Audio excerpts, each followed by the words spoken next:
Good evening, everybody. Happy Thursday. Welcome from the Creative Cottage here in Eastern Ohio. I'm Joey Medea, as always, your interstellar host and cosmic traveler. Welcome to episode 175.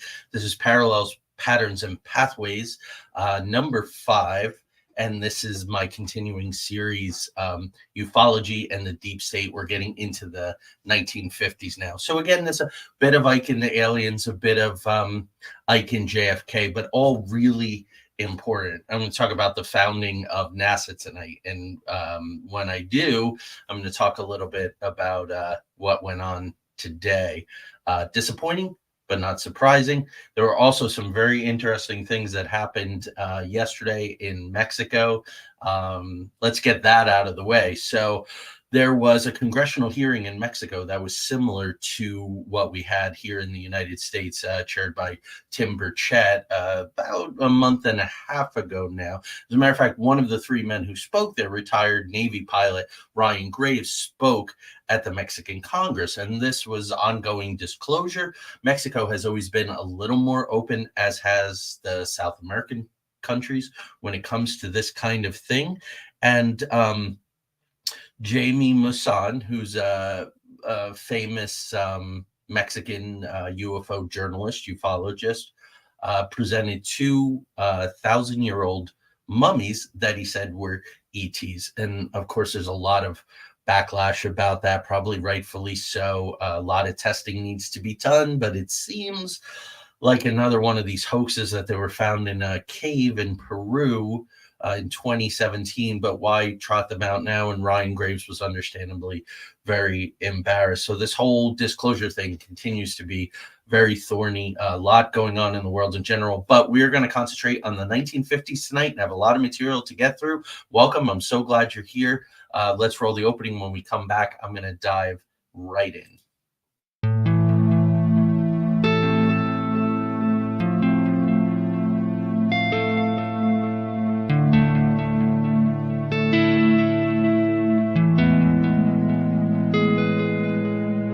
There exists a realm beyond our wildest dreams, a realm beyond reality that the gatekeepers and guardians have always told us consists of nothing but tricks of the eye, weather balloons, swamp gas, sand cranes, fairy tale myths of monsters, crackpot conspiracy theories, and desperate cries for attention. We know this realm exists, and it's just beyond the horizon. The preset path, the well-worn walkways where the cynics want us to stay. Instead, give this a listen. Put on your headphones, adjust your volume, close your eyes, and fasten your mental seatbelts, because the twilight-tinged turnoff from reality's alluring highway is looming just ahead. We're about to leave the plane of the easily explained, couldn't possibly be's, and the no way I just saw what I saw's, for the spaces and places where everything is possible, and if you stay long enough, even probable. We're about to take a journey into the outer realms.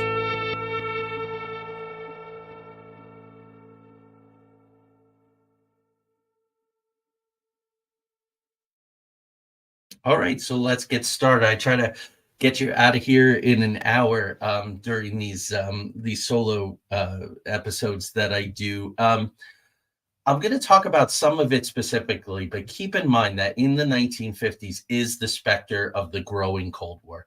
Operation Paperclip has brought over 250, 260 Nazis. They're infiltrating the U.S. government. They're getting into places of power, developing chemical weapons, helping the CIA grow up and grow out. And that's really where we start. So, but keep in mind that what Eisenhower was fighting against and what leads to where we are right now today with all of the things going on. And next week, Craig and I are going to do a show, Sinister Mysteries, on the Federal Reserve. Not federal, not a reserve. They're in a media blackout right now, leading up to, in about a week, they're going to have their big Jackson's Hole, Wyoming meeting. We'll find out if interest rates are going to go up and all of the other stuff in 2 weeks. So I'm doing 1950s tonight. We're going to do the Federal Reserve. Then I'm going to do the 60s. So that means the Kennedys, the Kennedy assassinations. And then the next week, Craig and I are going to deep dive into the Kennedy assassinations, because it is all a part of this deep state, what Whitney Webb calls the national security state. You can call it the shadow government. You can call it the elite. Call it crazy. Call it rogue, call it unconstitutional and absolutely illegal. And this series is helping you block by block, brick by brick, year by year, see how this thing was built post-World War II. So we start in 1950 with projects Bluebird, later called Artichoke, and Chatter, which conditioned CIA agency personnel against interrogation.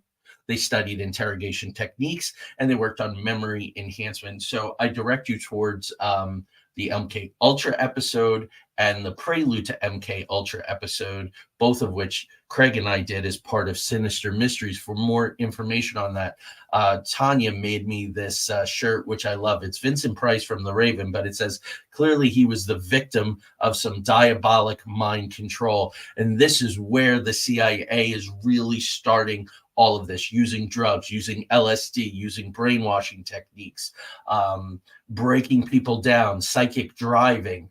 This is horrific stuff, and it begins here in this decade in the 1950s. Now, in 1950, Julius and Ethel Rosenberg are arrested for selling atomic secrets to the Soviets. This kicked off Joe McCarthy's Red Scare.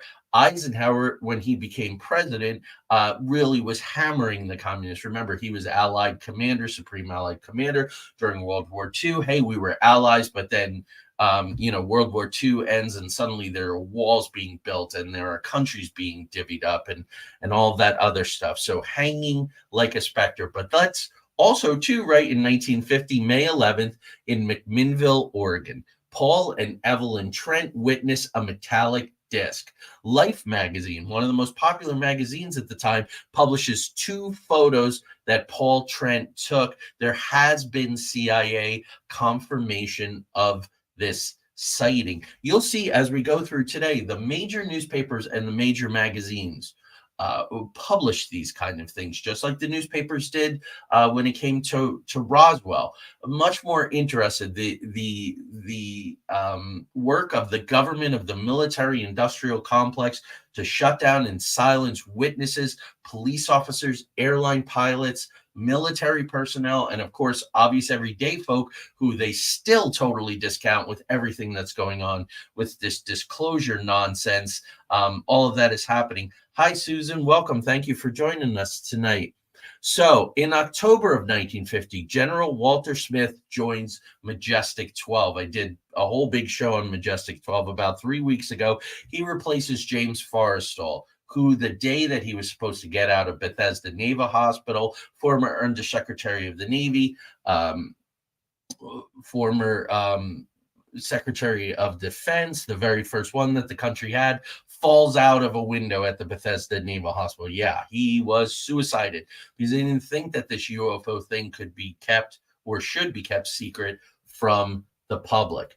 Now, in 1951, President Truman establishes something called the Psychological Strategy Board, and this is specifically for PSYOPs. Again, diabolical mind control. In 1951, a man named Gordon Cooper, who's in the Air Force, sees a double saucer. They get film of it. He and 2 other guys. This is out in California, and that film disappears. But remember that name, Gordon Cooper. It becomes very important later in the 1950s. November of 1951, a Canadian communication specialist says in a top secret memo that UFOs do exist.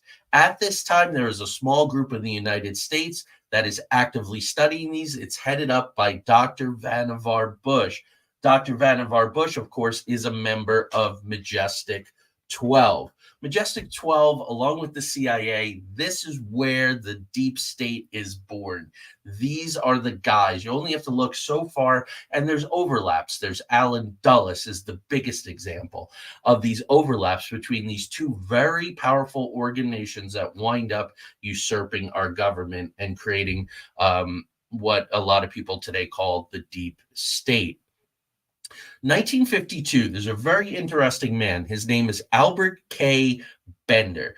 Bender loved the old horror movies. He loved old sci-fi movies. He would practice magic, black magic and white magic, in his room at home where he lived with his parents. Well, in 1952, Bender starts something called the International Flying Saucer Bureau. This gets very interesting over the course of the next several years, as I'll clue you in on. Also in 52, there are 3 top secret memos in the United States. They're to the Joint Chiefs of Staff, and they are called the Joint Logistic Plan for Majestic. There's that name Majestic again, which means different things at different times. This is for psyops. This is for unconventional warfare, for covert deception. At this time, Majestic 12, those 12 men from the Air Force, from science, and from government have their meetings when they get together at Wright-Patterson Air Force Base, which is really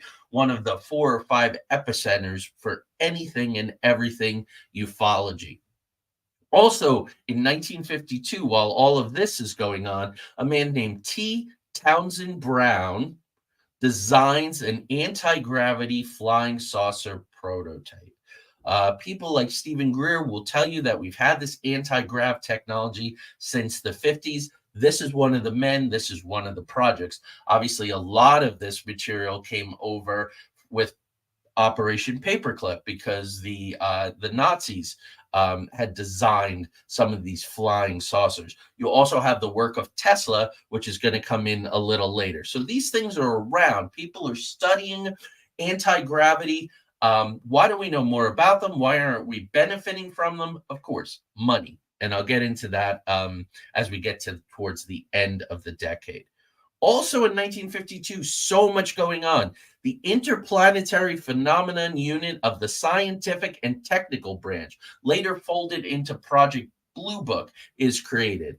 That tells you exactly what it is. Phenomenon Unit of the Scientific and Technical Branch. Very important. Interplanetary Phenomenon Unit. Okay. Also, again, while all this is going on, Jack Northrop of Northrop Aircraft, right, one of those big defense contractors, says this, and I quote, "A development has occurred at some other place or planet to the point of interplanetary aircraft propulsion."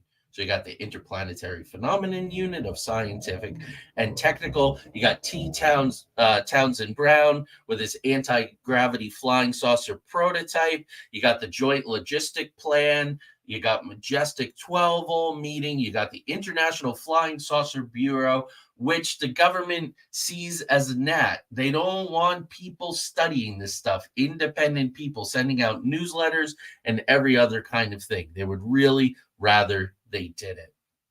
Now, in June 18, 1952, an extraterrestrial biological entity, an EBE, is questioned at the National Institute of Health.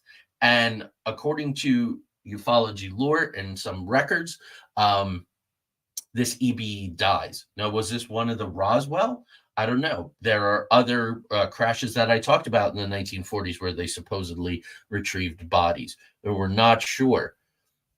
About 2 weeks after this supposedly happens at the National Institutes of Health, there's an extremely credible witness that the government, the deep state, completely cuts down.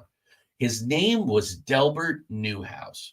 He's on vacation from the Navy. He's a Navy warrant officer, so he's pretty much up there. There's warrant, I think, 1, 2, 3, 4. So it's a rich, fertile, non-commissioned officer land between non-commissioned officers and commissioned officers. So it's above Master Chief Petty Officer. So he's a warrant officer. He's pretty high up there. He's been in the Navy for 19 years at this point. He has logged over 1,000 hours on aerial photography missions, 2,200 hours as a chief photographer for the Navy. Well, he has a Bell and Howell Automaster camera. He's on vacation, like I said, in Tremonton, Utah, and he shoots what he says, and this is in Donald Kehoe's book about flying saucers. He says that it's shaped like two saucers, one inverted on top of the other. This is a fairly popular description from the time, not a isolated incident, and he gets it on camera. This Navy, very experienced Navy photographer.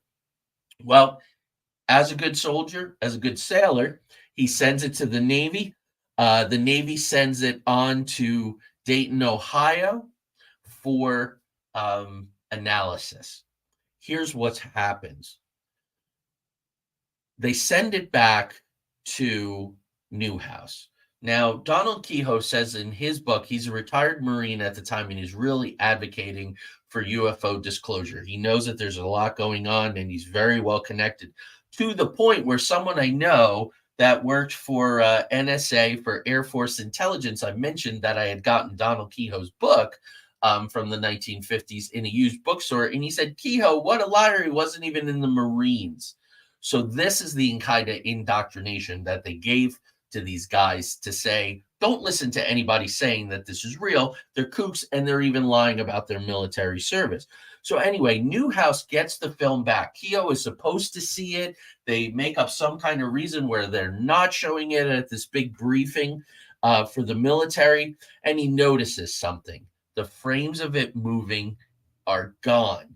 Now, this comes to play in the next year with something called the Robertson Panel, a total whitewash panel of supposed scientific and military experts who say that it was a bird. This guy captured a bird, a guy who had over 3,000 hours with a camera in his hand for the Navy, a very high-level non-commissioned officer. So there you go. That's 1953, and they're already discrediting high-level people in the military.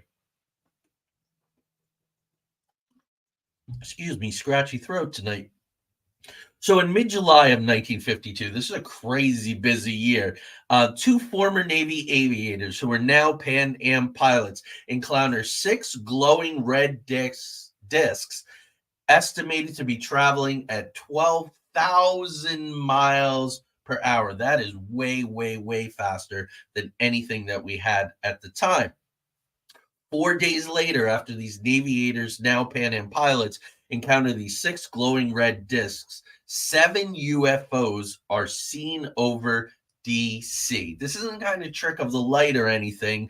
F-94 interceptors are scrambled. The UFOs go away. A week later, they're back. They're back over the nation's capital.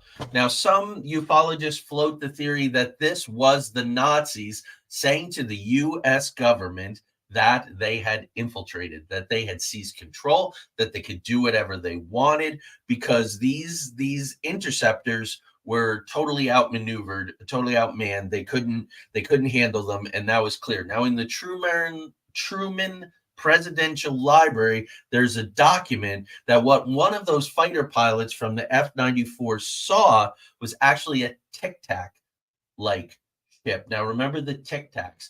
These are David Fravor and the guys in the Navy. They're out in California. They see these things. They might be able to go into water, come out. They can spontaneously go somewhere in the blink of an eye. They can hover for hours. They can do all kinds of things. They can drop from great heights and drop down. There are some theories amongst ufologists and some researchers that I work with and respect very much that the Tic Tac is our technology. And if it did come from the Nazis, then all of these Navy pilots don't know about it. This is the problem with the deep state and with these contractors.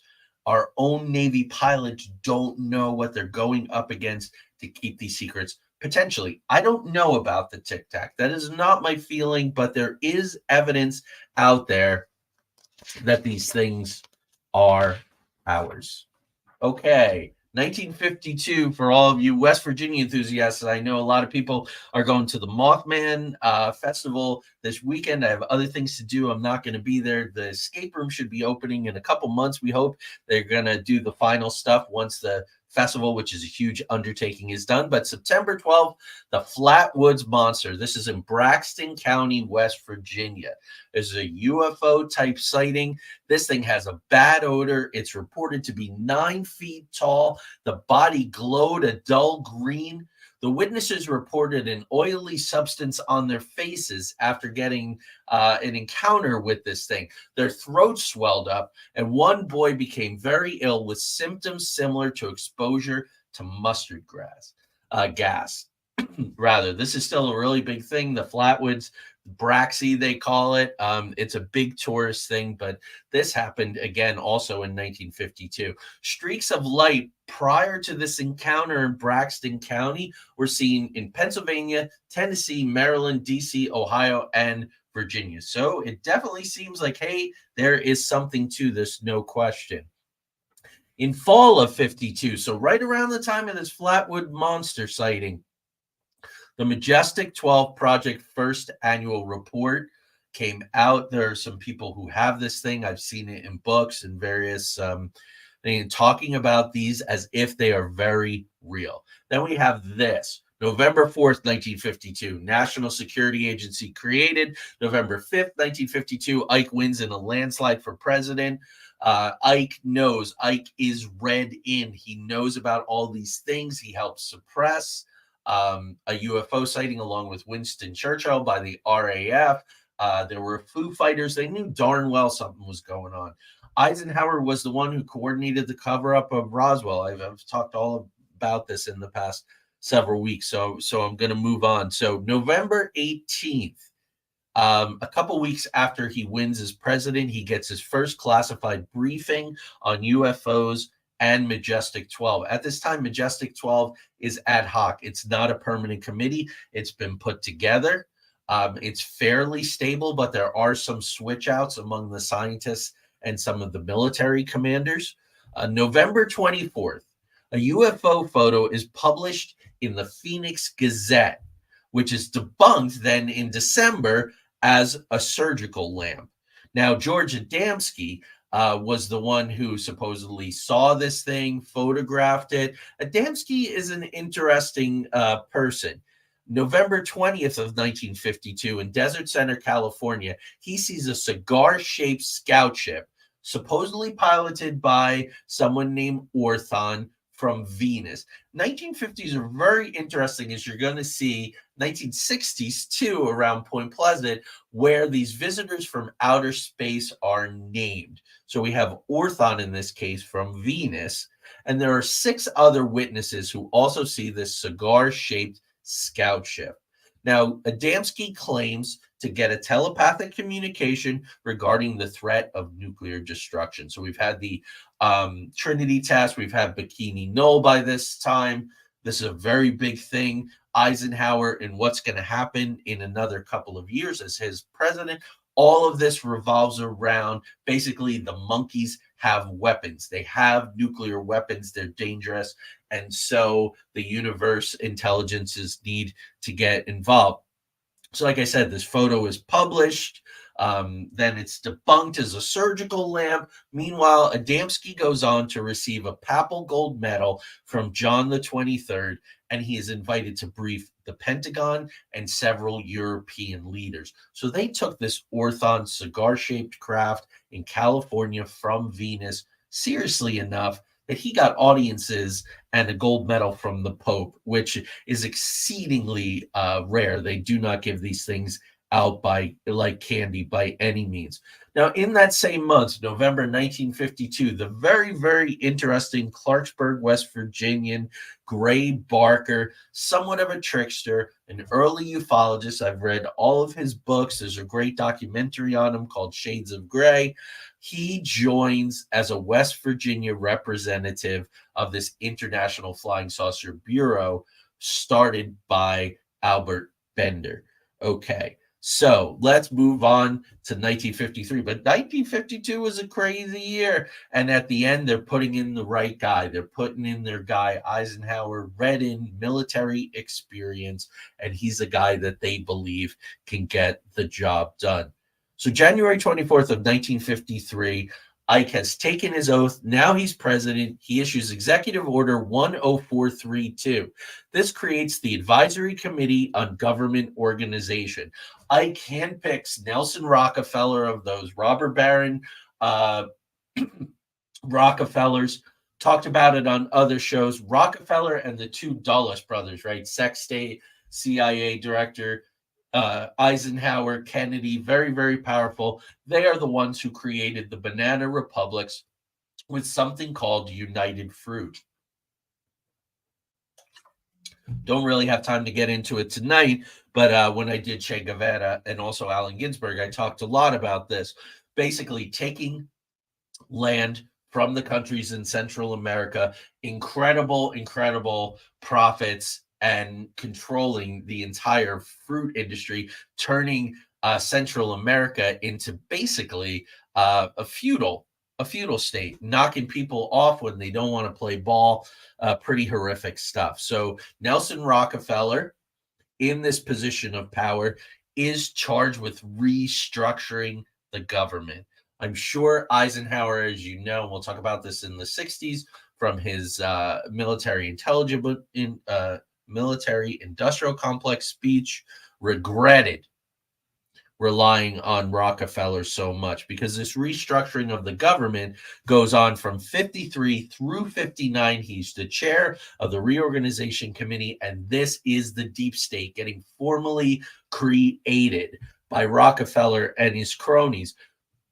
Also in January is the Robertson Panel. Now, this is organized by the CIA, and this is the first of many UFO debunking and whitewash panels. Nothing to see here, folks. I'm still going to hold out what the NASA said today until the proper time, but it's going on. It went on today, this very day.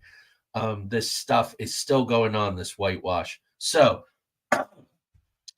Majestic 12 is really in full swing now. Who's on it? Alan Dulles is on it. Edward Teller, the physicist, who's very active at S4, which I'll talk about again tonight just a little bit. Nathan Twining and General Vandenberg from the Air Force, they're both on it. And Dr. Donald Menzel. Remember that name because it involves Kennedy and a debunking of a major UFO sighting in Papua New Guinea towards the end of the decade. So in February 1953, Albert Bender is very busy. He's drawn the attention of the likes of Gray Barker, very prominent in ufology at the time. And the International Flying Saucer Bureau starts a department of investigation. So they're not just sharing information now. They're going to actually go out and get it. Each state is going to have a field rep, so on and so forth, with all of this kind of stuff. March 15th of that year, they do a groupthink experiment to contact aliens, and 3 men in black show up. Now, what are these men in black? What they could be about?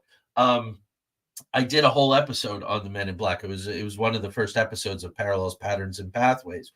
There's Project Aquarius at the time. This is an MJ-12 operation that is gleaning alien tech and trying to see how they can use it in the market, in the corporate world. There's Project Moondust, which is an elite UFO recovery team. And there is the Air Intelligence Service Squadrons. These are rapid response units. And it's thought that perhaps these are the seeds of the men in black, the MIBs. So they show up, they scare the hell out of Bender, and they slow his roll very, very much and cause him a lot of headache in the ensuing years. In October, the International Flying Saucer Bureau hints at a startling announcement. We're going to come out with big information, folks. This is going to crack the whole ufology thing wide open.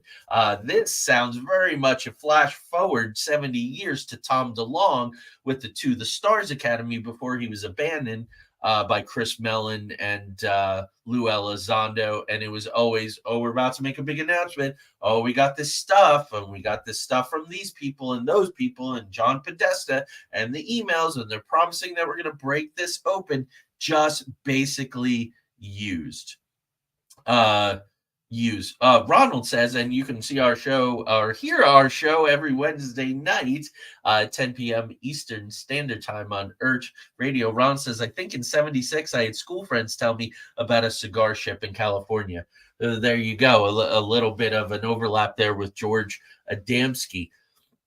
Also in 1953, there's a man named Oscar Schneider. Now, as I get into the 70s, 80s, 90s, you're going to hear this name Schneider because his son was Phil Schneider, who broke open the story of reptilians at Dulce Base and all of that kind of thing. Now, Oscar Schneider was of German extraction, not a part of Operation Paperclip, but he was a nuclear sub developer, so very prominent in the early engineering for the United States Navy getting their sub program to the nuclear level. He writes to Edward Condon. Now, in 1968, Edward Condon chaired a committee out of the University of Colorado, the Condon Committee. Talk about it in the episode on the 60s. Again, another big whitewash. But Oscar Schneider writes to Edward Condon about the Philadelphia experiment, which I talked about in the 40s, and he references Tesla's special analyzer. Now, as you know from that 1940s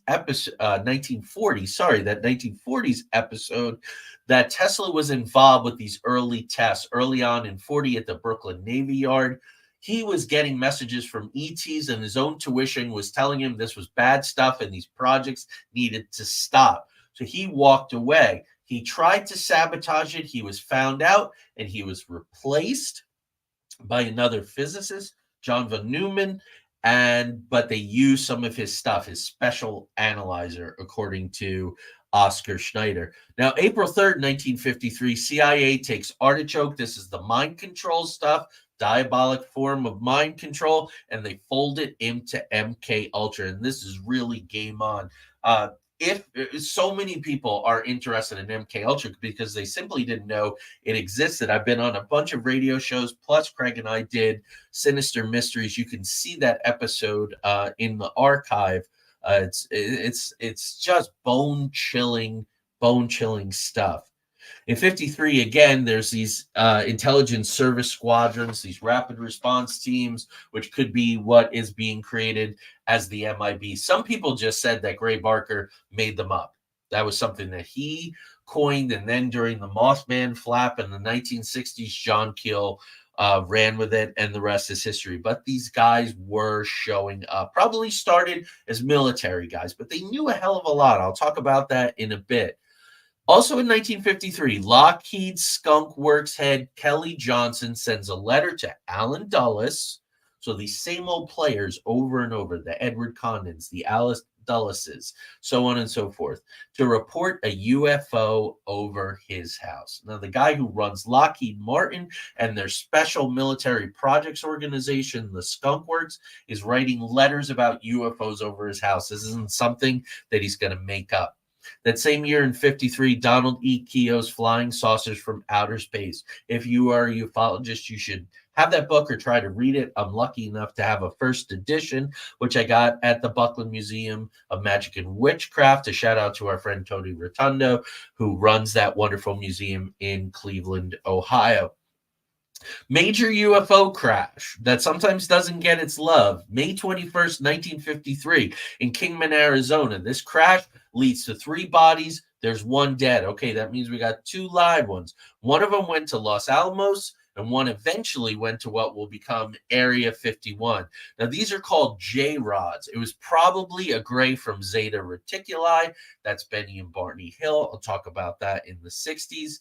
June 19th, 1953, the Rosenbergs are executed, and there's still some question about the level of Ethel's involvement, how much of this was anti-Semitism, so on and so forth. A really dark specter hanging over the country in the name of the Cold War at this time. So again, that's Kingman, Arizona crash, where we got 2 more EBEs now that are in American possession. November 28th of 1953, very much an echo of James Forrestal, a man named Frank Olson. He is a chemist for the Army. He's at Fort Detrick. He worked with Operation Paperclip Nazis on aerosolized anthrax, because that's a good friggin' idea. Sidney Gottlieb, who's Dr. Death, the CIA's guy with potions, chemicals, ran MKUltra, one of these super, super evil, evil dudes in the history of the United States, doses Frank Olson with LSD without his knowledge. Olson is getting a little frustrated with the level of these programs. He's starting to get a little bit paranoid, and he's talking about maybe breaking the lid off this thing. Again, very much an echo of James Forrestal. He is dosed with LSD, and 9 days later, he jumps out of a hotel window. No, he was suicided the same way. There's a great documentary about it. It's a little bit, Peter Skarsgård is in it. He does a great job. He plays Frank Olson. Tim Blake Nelson plays Sidney Gottlieb. He's also great, but it's really a documentary too. It's called Wormwood. I originally saw it on Netflix a number of years ago. Hopefully you can find it there. But watch it. It's absolutely fascinating, and it gives you a little more insight into all of this.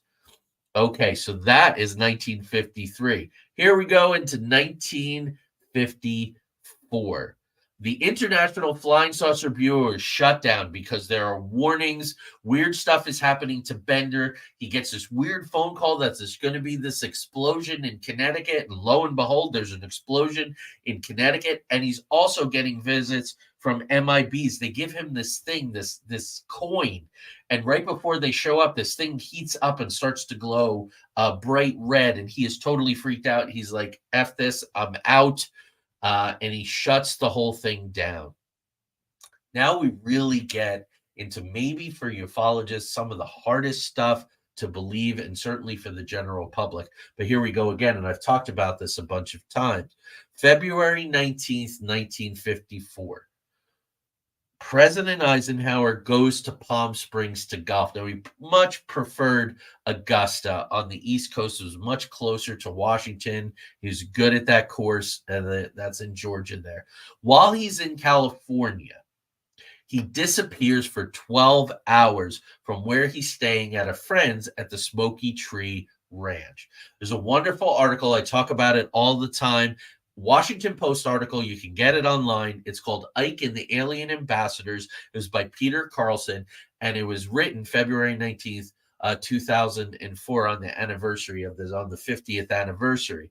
Now, in this article, it is reported that the Associated Press back in 1954 reported that Ike had died of a heart attack in Palm Springs. It was retracted 2 minutes later. Again, this is an echo of Roswell. You put out a crazy statement, and then all of a sudden it is retracted. Here's what supposedly happened during those 12 hours. Now, for 3 days during this time, Edwards Air Force Base is closed. Ike is gone for 12 hours. Supposedly, he went to Edwards. There were 3 saucers and 2 elongated craft on the ground. Ike met with 2 aliens with white hair and blue eyes, most likely what we call Nordics. They want the atomic test stopped. No surprise there. Ike is reportedly very concerned about how advanced they are, and he agrees to keep this all secret because he doesn't think people can handle the truth. Shame on you, Ike. That is the big thing to this day. In the 1970s, RAND did a report, research and development, a think tank, very well paid, deep roots in the deep state, and they do this report, and it says, no, people can't handle this. Everything will collapse. Religion will implode. The economic system, we can't have it. Social chaos. And that's the same crap that Robert Bigelow is still telling people, keeping secret the Skinwalker Ranch stuff, which was federal money. The military was involved. That information should be made public. Okay, Bigelow also told James Foch just about a year or 18 months ago, they had lunch. Well, no, this was early on, so it was a while ago. It was several years ago. James Fox came out. I respect James Fox. Watch all of his documentaries. I'll reference them as we go through the decades here. He goes to lunch with Bigelow. Bigelow wants to talk to him. Basically, what Bigelow wants to say is, what are you doing, pal? Don't talk about this stuff. People can't handle it. But no, it's much easier to monetize it and then feed the shills who are out there that are associated with Bigelow. And I'm not going to name names tonight. Let's just keep moving. Ike is supposedly given something called the Orion Cube or the Yellow Book. This is an 8 by 8 inch quantum viewing device. Now, how did these Nordics communicate with him? It might have been through something called Project Plato, which was a high-frequency radio and binary code. It might have been telepathic. Howard Hughes might have been there at this meeting at Edwards Air Force Base. He's working closely at this time with Kelly Johnson. Howard Hughes, of course, not only a tool and oil magnate, but also very, very, very heavily into aviation. The next morning after his disappearance, Ike shows up 100 miles away from Edwards in LA at a church service. The cover story that is put forth is that he was rushed to the dentist after biting into a piece of duck filled with buckshot at the Smoky Tree Ranch. So that is the cover story.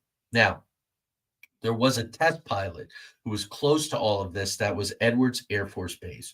And he says in Paul Blake Smith's 2021 President Eisenhower's alien encounters, yes, they were humanoid and they were what we would call Nordics, and they did speak English. They also cloaked themselves to demonstrate their technology. They put on an aerial display with at least some of these 5 ships to demonstrate their defense capabilities. They wanted to be taken seriously. And the defense capabilities really came into play because there was a nearby field artillery unit who did not get the memo about the meeting and was firing upon these things and inflicted no damage whatsoever. Some of the witnesses say that they just bounced off like there was probably a force field or something. So this was in February. In April, the Psalm 101, the standard operating manual for alien encounters, dealing with early response, crash retrieval, how to, do false flags and all these kinds of things and make people look crazy if they wanted to make them crazy. That is created. Now, July 14th, 1954, there's a man named Robert Cutler. He is special assistant to Ike, and he sends a memo to Nathan Twining indicating that there's going to be a Majestic 12 meeting on July 16th at the White House. This is a smoking gun called the Cutler-Twining memo.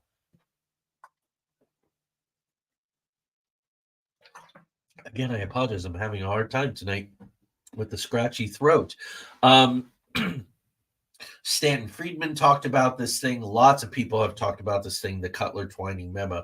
That would be right there, a smoking gun, if that is authentic. Obviously, MJ-12 existed because they were meeting at the White House on July 16th, 1954.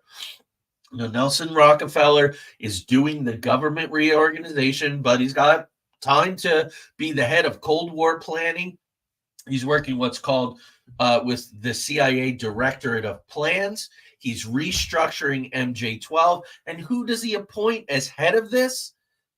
Director of Central Intelligence, Alan Dulles. There is that name again. He becomes MJ-1, the head of operations. And there is this link between the head of the CIA and this head of ops, this MJ-1 position. This is also the same time that James Angleton becomes head of the CIA counterintelligence. He is the gatekeeper on UFOs. I'll talk about him again in the 1960s. He was involved in some really, really shady things. The major players in the U.S. government now outside of MJ-12 are Secretary of State John Foster Dulles. There's that name again. Secretary of Defense Charles E. Wilson, Chairman of the Joint Chiefs of Staff Admiral Arthur W. Radford, FBI Director J. Edgar Hoover, and 6 members from the Executive Committee of the Council on Foreign Relations who are referred to as the Wise Men. Deep state action where you have this Council of Foreign Relations, right? That's like Trilateral Commission, Bilderberg, Club of Rome, all this stuff, Bohemian Grove, all the secret stuff, right? Why have a blackout before the Federal Reserve meets in Jackson Hole? More secret meetings to talk about, how they're going to screw everybody over. All right, February 19th, 1955, Otero County, New Mexico, Holloman Air Force Base.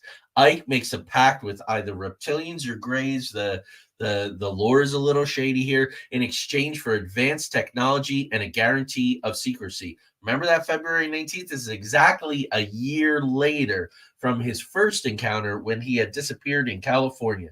So he goes and he signs something called the Greada Treaty. Look it up.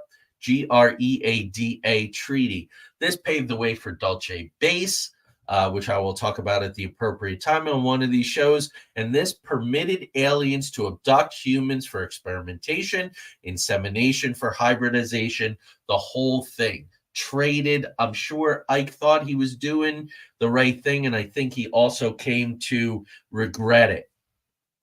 Now, at this time at the Skunk Works, there's a man named Don Phillips. He is also a UAF CIA contractor, as are Skunk Works. He corroborated later that this meeting and treaty took place. J. Allen Hynek may have also known about this treaty. In 1989, there's a Defense Intelligence Agency document released. It was actually released in 2017. It's a 1989 document, and it says that Clinton was briefed that Eisenhower had the meeting and signed the treaty. Richard Doty, U.S. Air Force of Special Investigations. Can we trust this guy? He's trying to rehab himself. He's in Stephen Greer's camp now. I don't know. But he also said that he was read in on this Greada Treaty thing and may have seen film. Well, Adamski, Ike, everyone's getting all these messages about no nuclear testing. This is really bad. Don't do it. Nuclear is bad, bad, bad, bad. It's why we're here. March 12th, 1955, detonation of the hydrogen bomb at Bikini Atoll in the Marshall Islands. It may have benefited from alien technology. This tells me that the deep state is already in full force. They're already usurping Eisenhower's power. He has met now on 2 occasions with aliens, if you believe this, and they're telling him no go on this. This is not good. He said Mike may have just been pragmatic. How could he stop them? Those doing the tests or the aliens, he couldn't stop them. I mean, they gave him a display of cloaking and aerial and all. Nor could he was really stuck between a rock and a hard place. The aliens on one end and the deep state on the other, who go ahead with this hydrogen bomb detonation. Exactly a month later, April 12th, Kelly Johnson, again of Lockheed Martin and Skunk Works, identifies Area 51 as perfect for testing spy planes, in part because of the Groom Lake dry lake bed. Now, I've mentioned this before, worth mentioning again. Area 51 is not military. It is not U.S. Air Force. It is CIA, or was. Now, this was on testing range land. Formerly, that was Department of Energy and Atomic Energy Commission. General Leslie Groves, who was the military head of Manhattan Project. I'm sure tons of you have seen Oppenheimer. He is played by Matt Damon. He did not want this land to be used for this, to be turned over in that way. He wanted it to stay in the hands of Energy and Atomic Energy Commission. He did not get its way. It winds up as Area 51. It is set up by this man, Robert Bissell. I'm going to talk a lot about Bissell in the future. By 1968, it's all black projects there at Area 51 to the tune of $30 billion a year in funding. Skunk Works had the U-2, again, that's CIA, that comes into play in the 1960s. They tested that at Area 51, the A-12, and the Blackbird, and this continues on and on into the 60s and so forth. Another piece This is a few miles south of Groom Lake. Papoose Lake is something called S4. This is home of Project Aquarius, which is the alien technology. I'm just going to give you the bare bones. You can go back, Ike and the Aliens and Majestic 12, and I talk in much more detail about S4. Level 1, 9 hangars for off-world craft. Level 3, living quarters for MJ12 meetings. L4, Alice's floor, where they have a 3-foot white statue. They also have the Einstein-Rosen bridges. They have the Stargate and the jump pads. The whole big thing is called the Looking Glass, hence Alice's floor, hence the White Rabbit statue. By this time, by 1955, Ike is completely shut out of Area 51 and S4. He does have some representatives out in the field who are receiving UFO reports from places like Fort Belvoir, Air Force, and these are different than the Project Blue Book files that are coming out of Wright-Patterson Air Force Base. Okay, October 21st, 1955 is a really interesting thing, and someday we might deep dive on this. Maybe we'll do it as a sinister mystery. This is the Kelly, Hopkinsville, this is in Kentucky, goblin encounter, and it's the origin of the term little green men. These little green men are attacking this house. All kinds of guns are being fired. It's crazy. The military show up, police show up. It's a really, really interesting UFO piece of data. So in 1956, my old home state of New Jersey, at a farm, there's a man named Howard Menger, and he's getting these visions from Saturians. People are seeing them, seeing the ships. He becomes a contactee, and he talks about this stuff quite frequently on the Long John Nebel radio program. Also in 1956, Edward J. Ruppelt, former head of Project Blue Book, publishes the report on unidentified flying objects, talks about a bunch of sightings in detail, but in the end, an appendix that was added, it's all a whitewash, nothing to see here, folks. In 56, Gray Barker also publishing. He published They Knew Too Much About Flying Saucers. He interviewed witnesses who had encounters with the men in black, and these men in black, yeah, you could say they were government, but they have such detailed knowledge of what the people see. And they show up so quickly that even with the rapid response teams and some 101 and all of that, it couldn't possibly be. So obviously the men in black are now something more than just these government bullies. Now, in 1956, again at Holloman Air Force Base, where the Greada Treaty was signed, a man named Colonel Philip Corso, who was also involved with Roswell, he meets an EBE that arrives in a silvery egg-shaped craft. This EBE is using a translation device. It says to Corso, if the military stops using radar downing ET crafts, which could explain all these scout ships that are going away, because the big excuse is, well, if these aliens travel from other dimensions or across the universe, why are their ships crashing all the time? We had developed a radar that was able to interfere with these craft and bring them down. If the military would stop using this radar, we would have technology for a new world. We do not have that new world. This information sits squarely in the world of Stephen Greer and his disclosure project.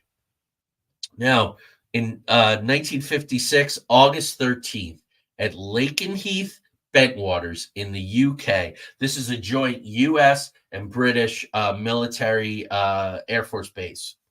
UFOs are tracked on radar at 4,000 miles per hour. This is 4 times faster than our technology. RAF is scrambled, visual contact is made, and there was a report from some of the pilots that there were 12 separate lights and they all converged into one major light. And we've heard this before about UAPs since that time. These RAF jets were completely outmaneuvered. British military denied that the whole damn thing happened. They said it was a combination of faulty radar and a meteor shower. And this was really pushed forward by professional cynic, shill disinformation specialist Philip Klass. I'll talk about Philip Klass again, especially when we get into the Travis Walton experience and all of that. Okay, so let's get into 1957 here because the hour is going by very quickly. There's a Russian research station that is set up at Lake Vostok, Antarctica. Supposedly, a Russian sub was attacked by some kind of creature near there. Also in 57, Donald Menzel, again, doctor, Majestic 12 member, writes to JFK and says, when you get that pending security granted, there are things I want to talk with you about my work with the NSA and these other activities. JFK was read in. You've heard all of that, and we'll revisit it as we get into the 1960s. A very interesting thing here. From a period of 3 years, from March 16th, 1957 to March 16th, 1960, there's this very interesting character, and it may all be junk. We don't know. But a guy shows up at the Pentagon named Valiant Thor. He lands in a ship called Victory 1, supposedly at Alexandria, Virginia. Now, Ike and Nixon initially refused to see him. This is a pattern with these guys.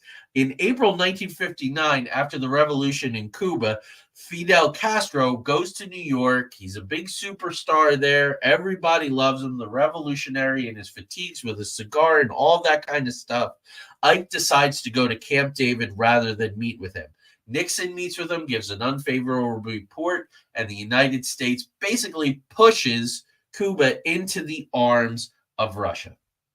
I will talk about this a little during the 1960s, but there won't be a lot of time for it. So anyway, Valiant Thor does eventually get his audience with Ike after first meeting with his gatekeeper, Nixon. Can you imagine that? Kook, paranoid Nixon.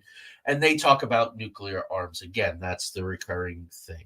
Now, Brian Dunning, in fairness here, article on Skeptoid, the website. Science fiction fans among you will immediately recognize this as the plot of the 1951 movie, The Day the Earth Stood Still. Now, if you're really interested in Valiant Thor, and it really is very interesting, I suggest the 1967 book, Stranger at the Pentagon. This is by Frank E. Stranges. Now, he claimed to have met Valiant Thor at the Pentagon in 1959 and was later visited by Valiant and his brother Don with 2 N's. Also, crewmates Thon with 2 N's and Teel, T-E-E-L. And I will talk about this in the 1960s, Woody Derenberger, when he meets Indrid Cold's crew. They have very kind of similar names to this. Now, May 3rd, Gordon Cooper, who had already had a sighting, I told you, is at Edwards Air Force Base, and he sees a UFO. So this is his second UFO sighting. September 7th, an object explodes over Ubatuba, Brazil.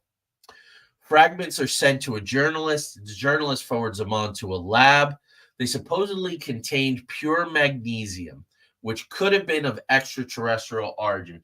Now, Gary Nolan, who is making a lot of money and is a big spokesman, analyzing for the U.S. government exposure by military people to UFOs and all of that kind of stuff, says that the isotope ratios are way off, but that in and of itself does not prove UAP material. So there you go.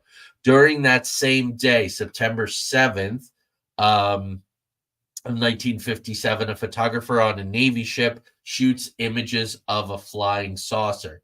About a month later, October 16th, Antonio Villas Boas is supposedly abducted by ETs, and he has sex with a blonde one with long fingers, this female, on a ship, but he's bathed in oil beforehand. So I guess if you're going to be a contactee, maybe that's a good thing. I don't know.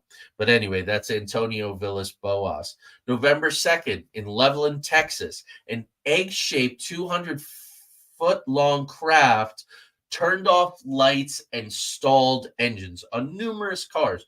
24 to 36 hours later, it lands at White Sands, the testing range, which is a UFO hotbed, as you'll see, especially in the 1960s. But also it was in the 1940s. November 4th, cars stall simultaneously during a UFO encounter in California. So now all of a sudden, in November, we have this rash. So Texas, White Sands, New Mexico, and also California, where cars are stalled? Is this a different kind of craft? Are they adapting to our radar system? So on and so forth. We don't know, but it's interesting that they're in proximity there. 1958.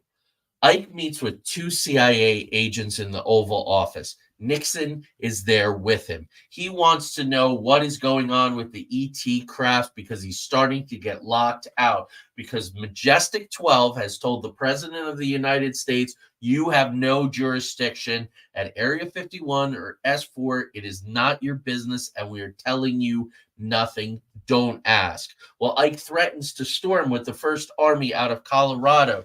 Mentioned this a couple weeks ago. Imagine the President of the United States is going to mobilize the First Army to possibly storm Area 51. All right. They soften just a little. The CIA agents go out to Area 51 and S4. Here's what they report. Hangar doors with UFOs behind them. There are also extraterrestrial biological entities, EBEs at S4, which they interview.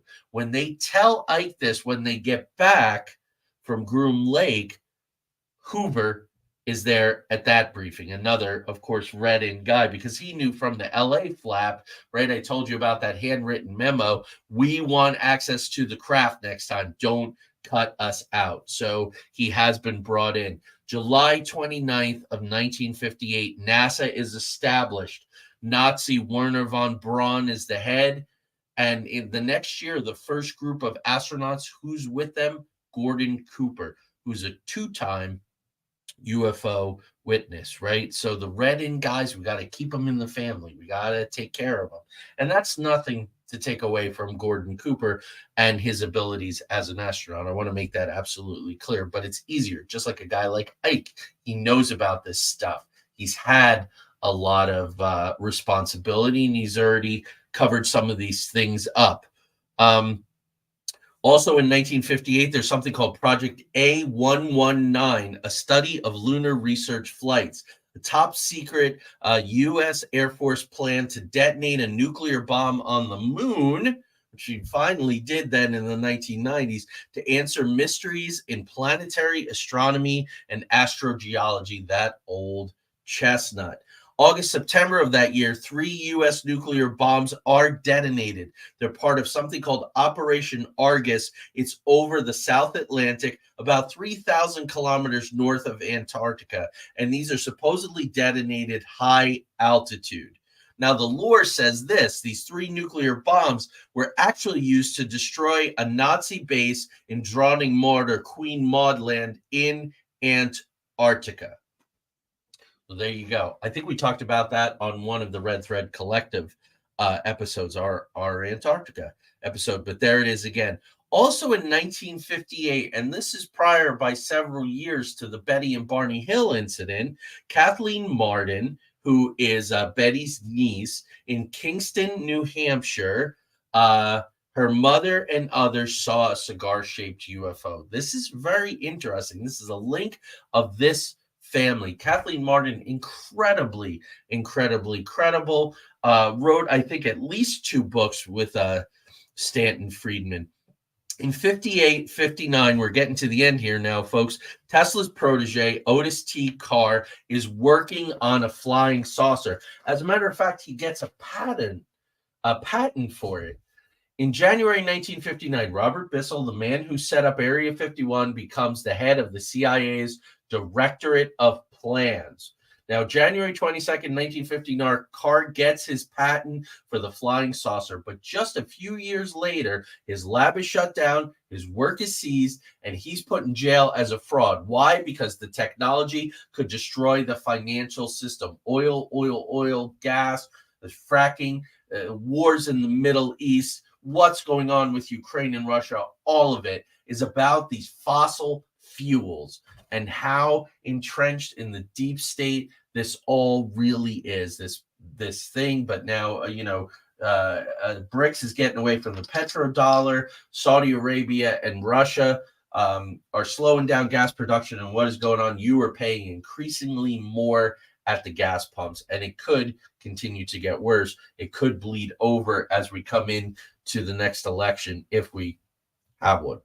Anyway, April 5th, 1959. I'm going to pretty much close out, but this is very interesting. April 5th, 1959, Anglican missionary William Booth Gill sees a light on an uninhabited mountain in Boyani, Papua New Guinea, and it's moving very fast. The next month, his assistant, Stephen Weiss, sees an inverted saucer-shaped object in the sky above the mission. Is this similar to what that Warren officer saw? He saw these inverted stacked on top of each other. This is just inverted, but maybe a connection.